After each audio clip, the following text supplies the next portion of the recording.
Good morning, guys. As I'm waiting for my first stop to open, I was thinking about something I really want to share with you guys.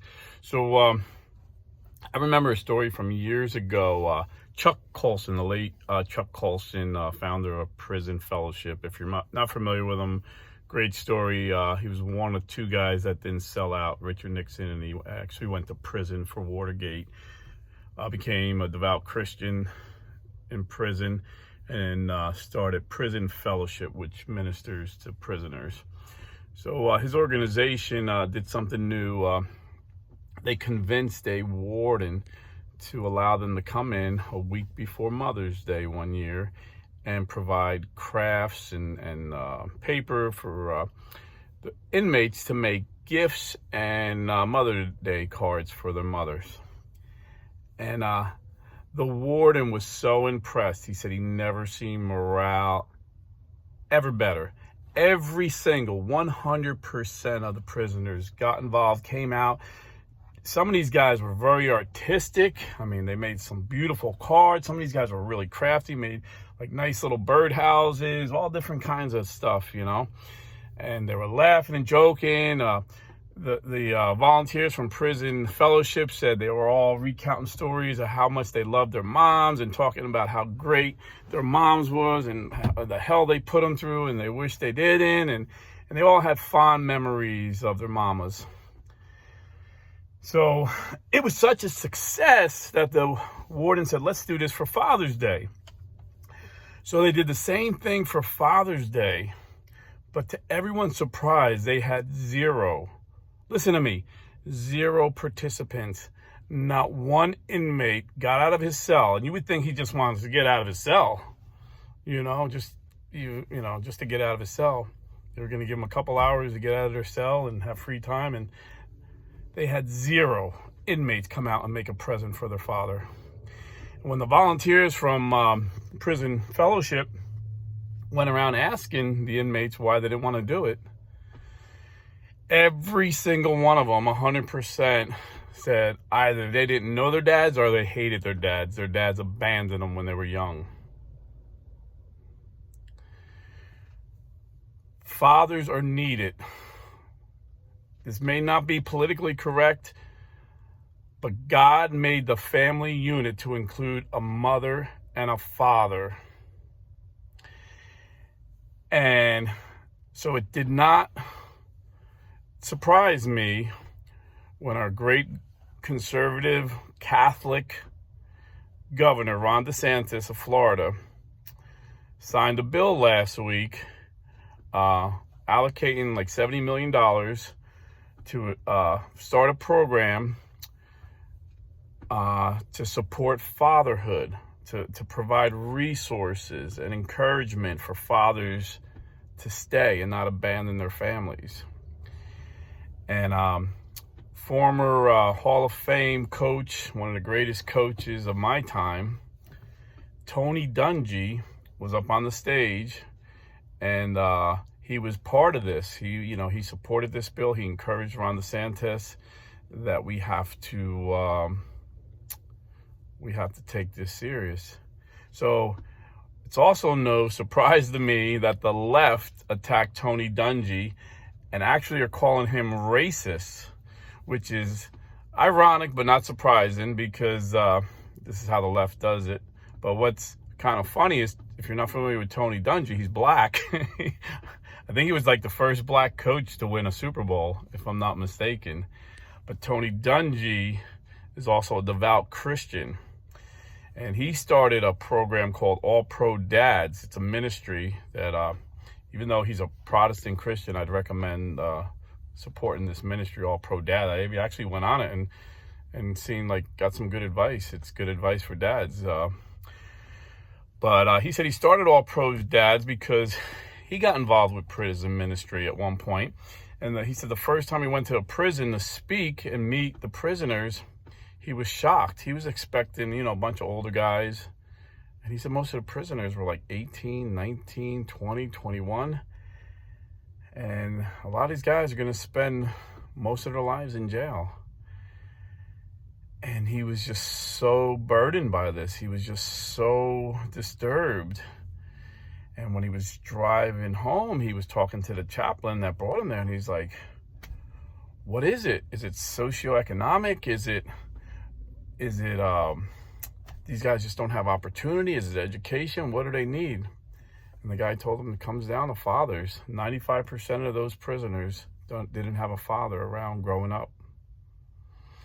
And Ron Desantis mentioned that when he signed the bill last week. He said 90% of prisoners didn't have a father in the home. 90% of homeless men don't have a father in the home. So this is a real problem in America. And the left got really mad and came, like I said, they came after Tony Dungy, a black man, successful black man. You think they would, want to put him up as a role model, but instead they're attacking him and calling him racist, saying he's just a black face of white supremacy. That's what they called Larry Elder when he ran for governor of California, because he was a black conservative. They called him a racist as well. These people are losing their minds, but Tony Dungy knows the importance of having a father around. I mean, it's just common sense. And the left hates this. The Black Lives Marxists had, they got a lot of people fooled, and they made millions of dollars. And I'm sure you've seen the news, maybe not if you're watching mainstream media, but they just got busted. The 3 women who started Black Lives Matter just bought a $6 million mansion with all their donations. There's $60 million missing. They don't even know what they did with it. Just a scam organization. But when they started on their website, number one, they said they wanted to bring Marxism. They wanted total communism to America. They hated capitalism. This is where their stated goals. And number 2, they wanted to break up the nuclear family. They thought the idea of having a mother and a father was a Western colonialization of America, and that was not good. They wanted to have villages where lesbian women and homosexual men as a group will raise families together, And the left has always attacked the family. In socialist and communist countries, the state is responsible for your minors. America was exceptional. America was different. The parents have parental rights. And this is why the left went crazy a couple days ago when a judge upheld an order. I think the bill was signed by Governor Desantis a couple of years ago, that said if you're going for an abortion, you need a 24-hour waiting period before you kill your baby. I mean, they put like a 3-day waiting period to buy a gun because they're afraid someone's going to do it on impulse and kill somebody. You're talking about a baby, Don't you think you should have 24 hours to think about it if you're going to take this life? But the left didn't like this idea, and I know why. I'm in sales, and it's all about money, to these businesses. These were businesses that sued and went to court. You're about to get a sale, the worst thing you can do is balk and let the guy think about it. When someone says yes, you sign the deal. Or in my case, I bring in the product. I'm like, okay, I'll be right back. I go to the truck. So these guys, they didn't want women to think about it, And, this gets me to my main point of the video. A few months ago, when the legislature in Florida was talking about creating a bill banning abortions past 15 weeks, a lot of people on my side, like we got these fake conservatives in Orlando. It's an Orlando radio station. This guy, Bud Hettinger, they pretend they're conservatives, but, they're really not, And they were like, well, I don't know if he should pass this law. Right now, Republicans got victory. We're going to cream them in the midterms, and we don't want to, steal the victory. We don't want to, how they say, we got the victory. It's ours to lose. And they thought that this was a losing issue, that the Democrats have nothing to stand on. But, if we start banning abortion after 15 weeks, they're going to use that against us. And I said, no, Governor DeSantis, I know the legislature is going to pass it. And you just need to sign it because most Americans, number one, the left right now, Democrat voters, with all due respect, I've been following politics since I'm a young teenager, like 13 or 14.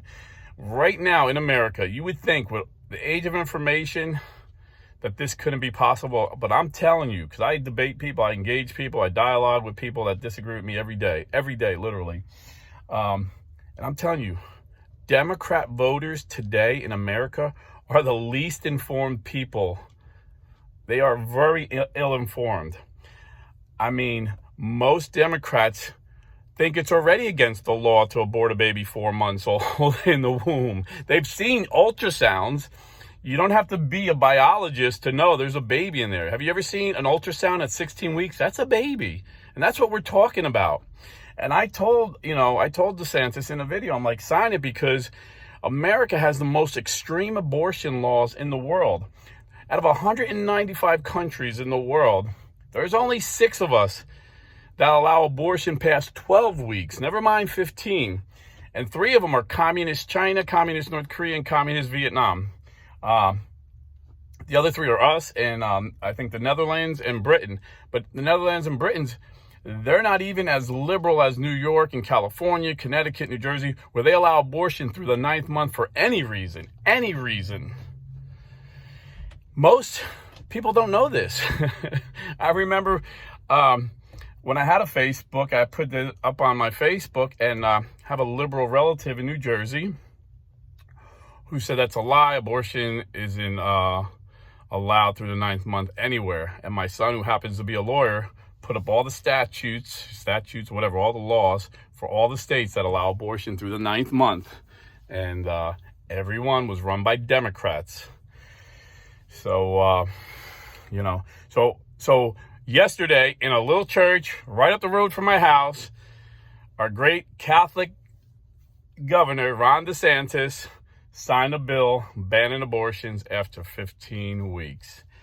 And, we get so fed up with these Democrats who call themselves Catholic, but they support the most extreme abortion laws. These people that call themselves Catholics and support genital mutilation to children as young as 8 years old in the name of transgenderism. These so-called Catholic politicians who support and encourage giving powerful hormones to little kids as young as 8 years old to turn them into a different sex. So we have a real Catholic in Florida who supports Catholic teachings that we've had for 2,000 years, and even, the United States Conference of Bishops, we were all upset with them because they didn't say we have to have a ban on giving communion to pro-abortion Democrats who call themselves Catholics, and we were mad at that. But you got to give them props where props are due. They came out and said abortion is the gravest of mortal sins in our country a few years ago, and yesterday they came out in support of this law by Ron DeSantis. They were behind the scenes encouraging him to sign it, apparently. So just like the left tried to destroy Tony Dungy, calling him a racist, and he's black, can you imagine what they're going to do to a conservative Catholic who was very popular? They're going to try and destroy this guy, because I know everybody thinks Trump's going to win.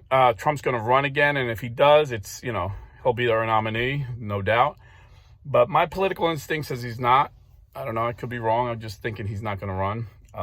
And Ron DeSantis is going to be our guy. I'm telling you. I mean, we got, unlike the Democrats who have no bench.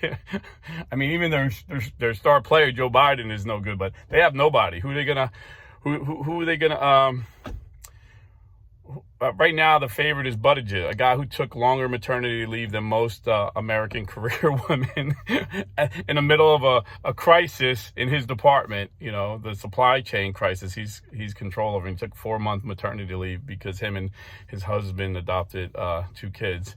The guy will never win. Kamala Harris, she's got a 30% favorability rating in California where she's at. I mean, they have nobody. The Republicans, we have a lot of great guys. Mike Pompeo, Ron DeSantis, Tim Scott. I mean, the list goes on and on. We have a powerhouse. Marco Rubio would be great. But I think Ron DeSantis is our guy, and they're going to come at him. And so pray for him. He's a good Catholic. He's supporting Catholic teachings, even Protestant Christians, on morals. We disagree on doctrine, but on morals, Protestant Christians and Catholic Christians are right there, supporting life, supporting traditional marriage, and they love them in this state. And I think he'll be our next president if I were to have to bet today, but things change. Anything can happen. But a couple things people don't know about Ron DeSantis, other than being a great governor, very conservative Catholic man. 1991, he was on Dunedin, Florida's Little League team that went to the World Series. He's a good baseball player, too. He played baseball, I think, for Yale University. And unlike Joe Biden, who literally was at the bottom of his class in law school, he graduated at the top of his class. So he's really smart. He's also a naval officer. He's actually in the reserves now, and I think he did 6 years active in the Navy. He was a lieutenant, and he actually was a legal advisor to SEAL Team 1 in Iraq. So this guy's a really smart guy militarily, politically, and he's sharp, and he's a good talker, and he's got likability. You need a lot, you got like 40% of the people are just going to vote liberal, 40% of the people are going to vote conservative, and then you have the people in the middle who basically vote on likability. They don't know, they really don't understand the policies. They can be convinced by a 2-minute commercial, believe it or not. So I just want to say thank you, Governor DeSantis, for listening to me and signing that bill and not listening to the Rhino Republicans who said, this is going to hurt us. This is why we put these Republicans in, to stop this genocide of killing unborn children. I mean, it's just horrible what's going on. I mean, we have the most extreme abortion laws, where you can abort a baby through the 9th month. This is disgusting. This breaks God's heart, and as God's people, we got to stand up and support people who support life. But at the end of the day, this is a spiritual battle. I mean, we got to be involved. We can't be so heavenly minded that we're no earthly good. We got to do good works on this earth, and we got to change minds. And minds are changing. I mean, there's good news. Minds are changing. Years ago, I used to hear moderate Democrats say, my party left me, they become too liberal, and then they become Republicans. But now I'm hearing liberal Democrats like Bill Maher and Joe Rogan. These are liberal Democrats. Don't let the media... I've been watching these guys for years. These are liberal Democrats saying, my party has left me. They become socialists, communists. Their party's going full goofy communist. And Bill Maher's got no problem with abortion through the 9th month. He's very liberal. But he's got a problem with calling, saying men could be pregnant, and just the ridiculousness that the party has went to. And Joe Biden, just being a grifter in his party, always went wherever the party was, just followed, because he's not smart enough to have his own ideas. He just follows where the party is. He's following this extreme ideology of the left. And this is why our country's in such a horrible state that it is. So even liberals are leaving the Democrat Party because they're so wacky and goofy right now. So there's hope. And I just want to say again, this is a spiritual battle. And I'm going to end you with a short story. If you got to go, I understand. But if you want to hear a short story, listen up. When I was a young evangelical, I was like 19 years old, maybe 20, in Virginia Beach. And I went over to this abortion mill. And I seen a bunch of these Christians protesting. It turns out they were all Catholic. I was the only non-Catholic there. And they told me about this. I prayed for this guy, Tom. He's in the back, trying to counsel these women and talk them into saving their babies. And I was like, oh, that's pretty cool. They're like, yeah, he was on fire. Last week he led a girl to the Lord and baptized her in the Holy Spirit. So I'm like, oh, cool. These are Pentecostals. So the kid comes back and he's got like long hair and like Jesus of Nazareth green eyes. I was like, whoa. And I was like 20. He was probably like 27, but to me he was like much older, I thought. So he's like, hey, we started talking. And he's like, hey, you want to go in the back with me? And I was like this kid out of Jersey, North New Jersey, thought I was a tough guy. So I would never admit I was scared. I mean, I was literally in a, pretty ripped and tight white t-shirt and jeans, thinking I was all cool. I was good shape in the Navy. And I was like, wow. Inside, I was like, oh, this is scary. But I'm like, yeah, I'll go back there. And no lie, I'm not exaggerating one bit. When we went in the back of the abortion mill, the hairs on my arm, on my legs, they rose. And I just felt like a chill. It was the freakiest thing. And I looked at him and he goes, you feel that? And I go, yeah. He said, the demons. He said, the demons are having a feeding frenzy back here and they don't want us back here. And the next couple came in, and it's not like you see the media lies, like there's people yelling and cursing and being mean. I seen such love in this kid. He was like, I love you. I want to help you, whatever you need. Please, that's a baby in there. Don't kill that baby. And her boyfriend got mad. He started cursing at us. And this guy never changed his demeanor. And he was like, Jesus loves you too, brother. And people walked away. They were like, I don't know, I got to think about it. She started crying. And I don't know what happened to that couple. But when I came back to the Catholic Church 6 years ago, I looked this guy up. His name's Tom Venditti. And I lost contact. If you're watching, Tom, email me. I lost your number. And I looked, I just put it in Tom Venditti. And sure enough, he was leading some kind of pro-life march or something. And it had his phone number if you wanted to join. So I called him and I reminded him who I was. And he said he remembered me. And I said, hey, I remember, it wasn't when I was with him. It was the week before, the woman he led to the Lord and baptized her in the Holy Spirit. He turned out to be a charismatic Catholic. I don't know if I said that. And they all turned out to be Catholic there. And I said, I remember you led that woman to the Lord. I heard about you baptized in the Holy Spirit, and she decided to keep her baby. He goes, oh, that's funny you should ask. She just sent me a picture of him. I went to his graduation when I think he said this. He might have said, she sent me a picture of his graduation when he graduated from college. She remembered him 20-something years later. She remembered the man who convinced her not to kill her baby. It's a powerful story, and it's the truth, So pray for these women. Like I said, not only are the average Democrat voters in this country the least informed, a lot of these young women are really ill-informed. This is why when all these states want to pass an ultrasound law, like before you have an abortion, you got to get an ultrasound and see what you're doing. They want you to be informed. The left does not want us to be informed. And what the left does, they accuse you of being what they are. It's an old trick of the left. Saul Alinsky, said this a long time ago to do this, And another thing Solinsky said is the issue is never the issue. Make the issue women's rights. Make the issue that these guys are misogynists. They don't care about you. When the issue is a baby, you're taking the life of a baby. You don't have to be a biologist to know it's a baby. This is 2022. Unless you're a complete science denier, you know that it's a human life that you're taking in an abortion. And another thing they try and claim we're the racist. Those pro-lifers are racist. When in fact, the founder of Planned Parenthood, Margaret Sanger, was the biggest racist of her time. And she said she started Planned Parenthood to eliminate the Negro race. And that's why she said we need to put Planned Parenthood clinics in every black neighborhood. And today, 2022, 90% of Planned Parenthood clinics are in black neighborhoods. And they are eliminating the black race. Without abortion, the black population in America would be about 20%. Today, it's only 12%. Because in New York City, more black babies are aborted than born every year. Planned Parenthood and the Democrat Party have killed way more blacks than the KKK and the Democrat Party who started the KKK. Same party, same races, just different tricks. And they have the media run by these billionaire oligarchs and all these social media run by billionaire oligarchs in America. And they don't want you to know this. But like I said last night, it's about to change because Elon Musk is about to buy Twitter and Trump's about to start Truth Media. And just like we took over AM radio, we're taking over the media.